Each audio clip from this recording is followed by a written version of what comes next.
ഇന്ന് നോമ്പിൻ്റെ 37ാമത്തെ ദിനം. കാൽവറിയിലേക്കുള്ള നമ്മുടെ യാത്രയുടെ 37ാമത്തെ ചവിട്ടുപടിയും നാം ചവിട്ടിക്കഴിഞ്ഞു. എബ്രായർക്ക് എഴുതിയ ലേഖനം 12-ാം അധ്യായത്തിൽ ഇപ്രകാരം പറയുന്നുണ്ട്: സകല ഭാരവും മുറുകെ പറ്റുന്ന പാപവും വിട്ട് നമുക്ക് മുമ്പിൽ വച്ചിരിക്കുന്ന ഓട്ടം സ്ഥിരതയോടെ ഓടുക. വിശ്വാസത്തിൻ്റെ നായകനും പൂർത്തി വരുത്തുന്നതിനുമായ യേശുവിനെ നോക്കുക.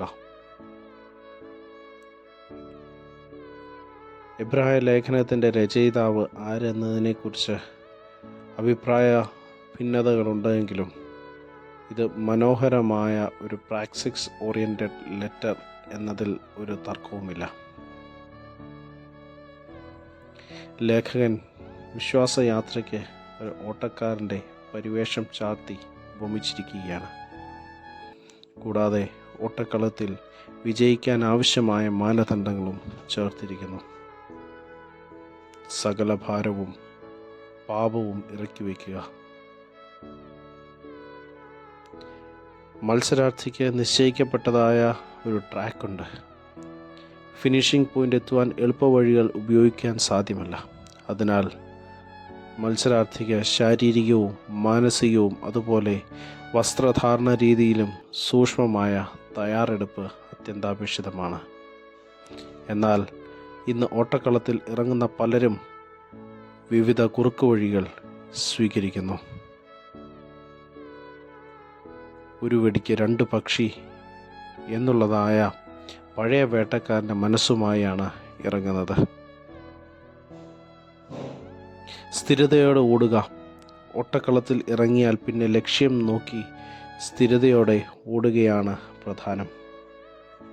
പിന്നെ പിൻപിലേക്ക് നോക്കേണ്ട കാര്യമില്ല. എന്നാൽ ഇന്ന് പലരും മണ്ടത്തരങ്ങളിലൂടെ പ്രശസ്തമായ ശുപ്പാണ്ടിയെ പോലെയാണ്.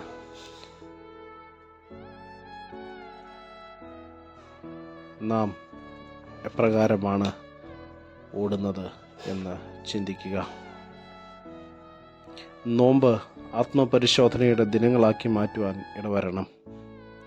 പുത്തനുണർവോടെ ശക്തി പുതുക്കി ജീവിതഭാരങ്ങളും പാപവും ഇറക്കി വെച്ച് സ്ഥിരതയോടെ യേശുവിനെ നോക്കി ഓട്ടം പുനരാരംഭിക്കുവാൻ ഈ നോമ്പ് കാലഘട്ടത്തിൽ നമുക്ക് ഇടയായിത്തീരട്ടെ.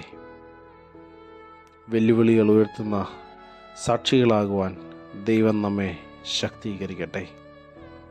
നമ്മുടെ പ്രാർത്ഥനകൾ ഇപ്രകാരമായി തീരട്ടെ: നാഥ, അങ്ങനെ നോക്കി ഒരുക്കത്തോടും സ്ഥിരതയോടും ജീവിപ്പാൻ ഈ നോമ്പ് എന്നെ വെല്ലുവിളിക്കണമേ. ആമേൻ. സ്നേഹത്തോടെ, ജോയൽ അച്ഛൻ.